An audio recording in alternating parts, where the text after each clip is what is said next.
বেশ 2-1 দিন হলো হয়তো আমি এত বিজি ছিলাম যে আমি আসতে পারছি না, কোনো রিলস ভিডিও দিতেও পারছি না।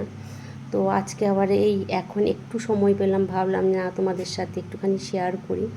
তো এই যে মাটির বাটিটা আমি করছি, মাটির থালা যেটা করেছিলাম ওর সাথে ম্যাচিং রেখে করার চেষ্টা করেছি, মানে কলকা থালার যে কলকাটা দিয়েছি ওই কলকার সাথে ম্যাচিং করে তারপরে বসলাম গ্লাসটাও আমি তাড়াতাড়ি করে ওই ম্যাচিং রেখেই মানে গ্লাসটা কলকা করছি।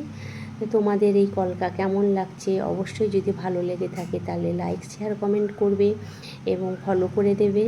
আর যদি তোমরা মনে করো অর্ডার দেবে এরকম মাটির থালা বাটি গ্লাসের তো দিতে পারো অবশ্যই।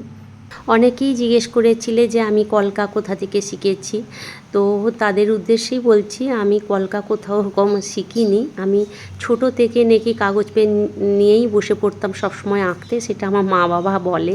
দেয়ালের ক্যালেন্ডার পর্যন্ত বাদ যেত না।